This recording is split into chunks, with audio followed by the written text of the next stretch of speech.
Hey, what is up everybody? This is Stevie Breach coming to you here today as we're talking about NXT TakeOver Orlando coming to you WrestleMania 33 weekend. I honestly thought that this was a really good show. Somehow NXT really sprinkles magic dust over these shows because honestly there's been a lot of talk as of late that NXT has sort of lost a lot of its luster since the draft, with big names like Finn Balor being moved up to the main roster, as well as like Enzo and Kaz, Apollo Crews. Over the last year, NXT has really been gutted. They've been signing big names. As been seen, Nakamura made his debut a year ago today. Bobby Roode showed up at NXT on the TakeOver show a year ago today. Took him a little while to get signed and make his debut on the European tour.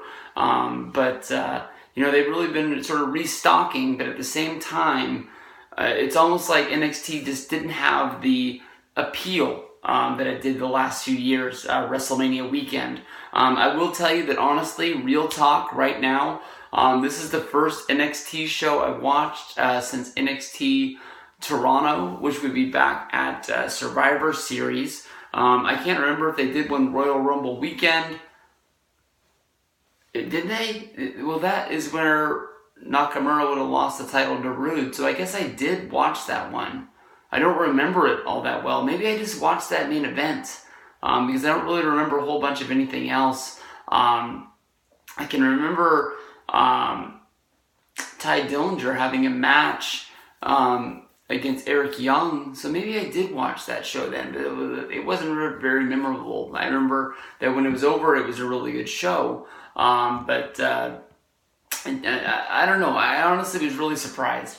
I will tell you that honestly, I was half and half about watching this show tonight. I did watch the Hall of Fame yesterday. I was excited about that to see Kurt Angle go into the Hall of Fame, but today it was sort of debatable between probably 4 and 4:45. I was going back and forth whether if I wanted to watch a movie, whether if I wanted to turn on the network and watch this show, and I finally just gave in and just said we're going all in on this show. NXT TakeOver always finds a way to deliver a good one. I'm sure it'll be a fun way to pass the time.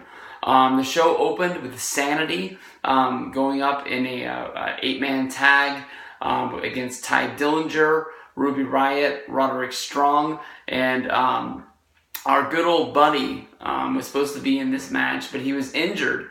He was taken out at Access each and every year. They always do an Access injury.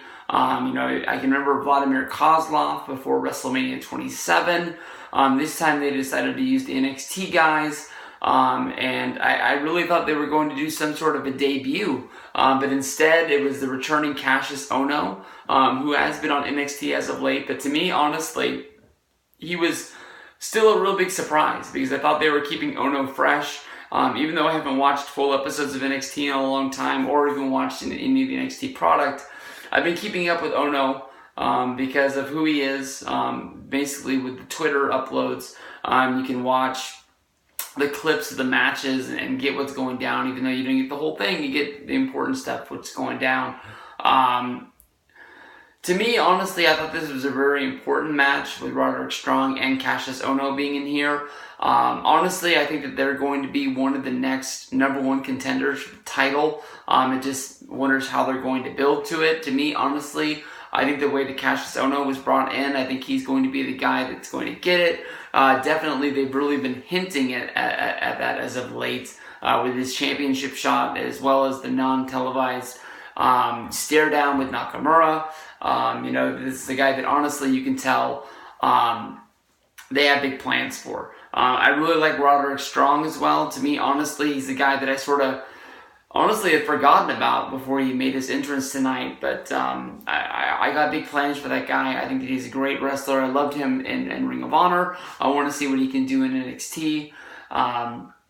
Cassius Ohno came out with a customized Sacramento Kings jersey. I honestly thought that he was going to keep the red, white, and blue Ohno Dream Team attire. Maybe he's going to have a different basketball sort of attire each and every time we see him. seeing how the last tapings is where he was wearing the Dream Team jersey that was customized. But the Sacramento Kings one was way out of left field, especially for only the second time that he's used this jersey attire. The Sacramento Kings are my favorite team, but there are not many other favorite teams. And plus, that style of jersey is from I think the 1995 season, where I think they did break through and reach the playoffs for the first time, losing in the first round to the Seattle Supersonics. But I mean, that team was Lionel Simmons, Mitch Richmond, Olden Polynice. I think Tisdale might have still been there. They weren't breaking big numbers. I mean, Mitch Richmond, Bobby Hurley, probably the only people that you're going to remember from that team.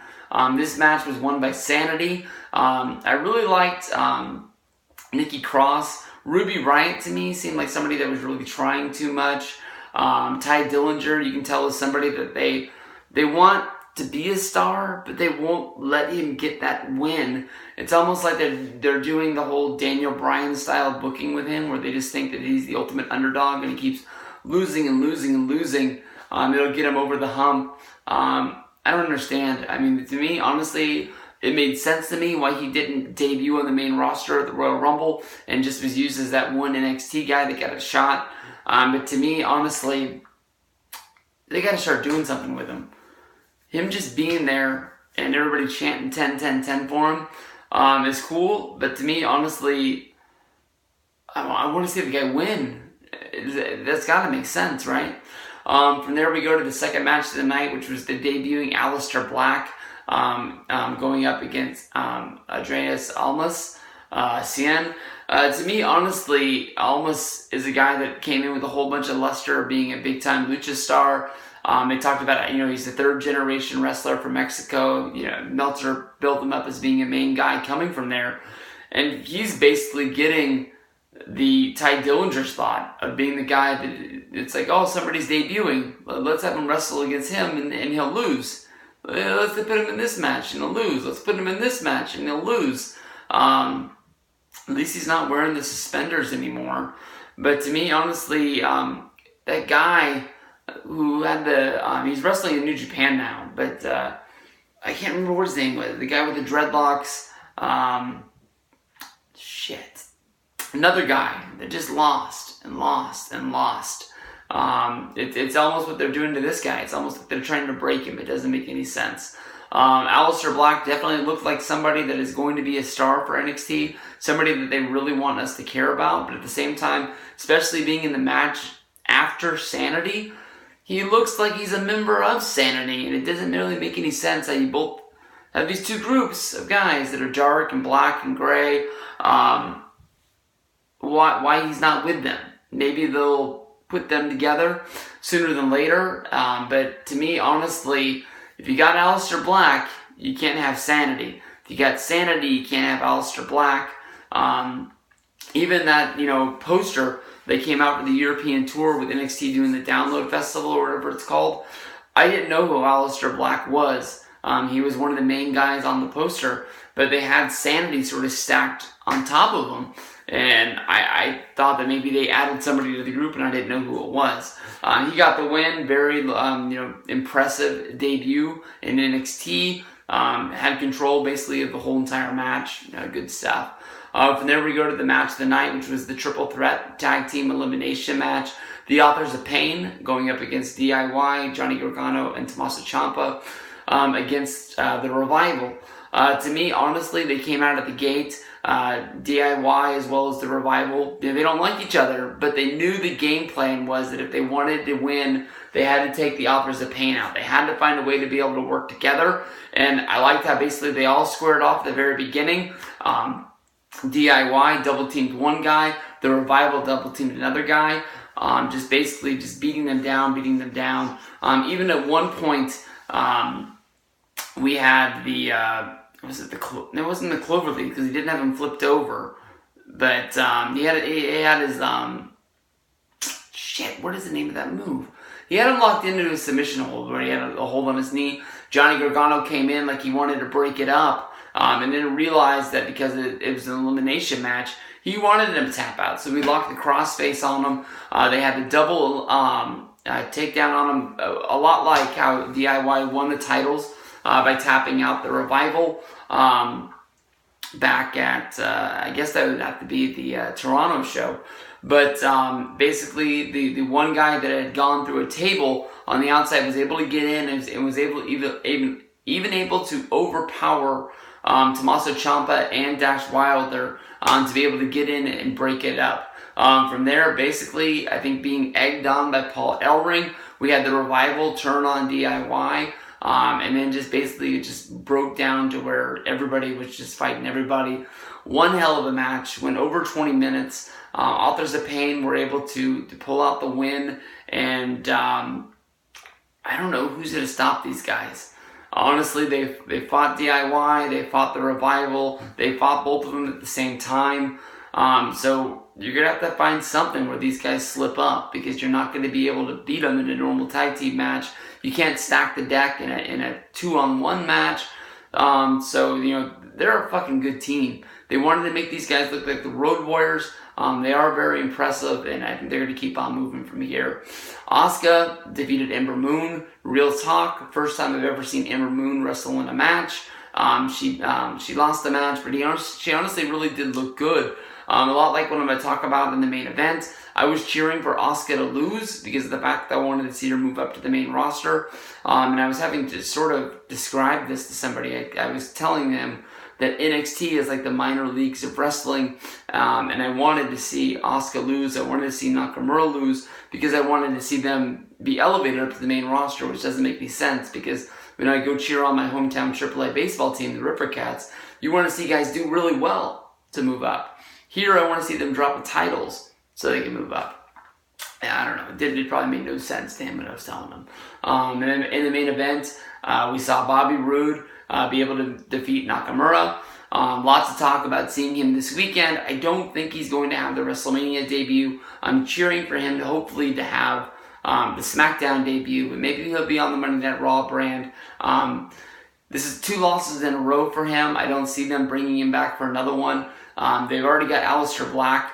Maybe they'll heat him up a little bit more before he's ready to go after the championship. But they definitely got Cassius Ohno. They definitely got Roderick Strong, who are right there to be able to take it out.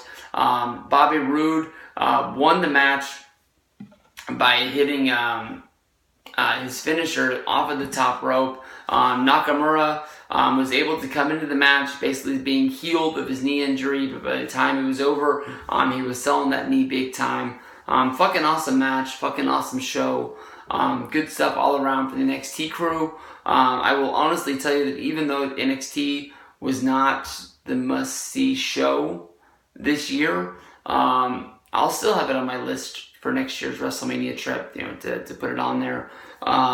We'll talk a lot about that sooner than later. In the last few days, we've been trying to make plans with Miguel, Ravi, Justin, trading texts back and forth. But I'll keep you all up to date with that stuff as it goes down. But Bobby Roode keeps the championship. Asuka keeps the championship. Authors of Pain keeps the championships. All of these guys receive new belts. NXT sort of getting the new polish. Very shiny belts that look really, really nice. Maybe they look a little bit like the NXT Championship. No, I'm sorry. Maybe they are the NXT Championship. Maybe they look a little bit, because of the shine and how shiny they are, maybe they look a little bit like the Impact World Heavyweight title to me. But I'm sure I'll get used to them in time. But we can all thank Paige for why they got new NXT Women's title. So peace out. See you guys down the road.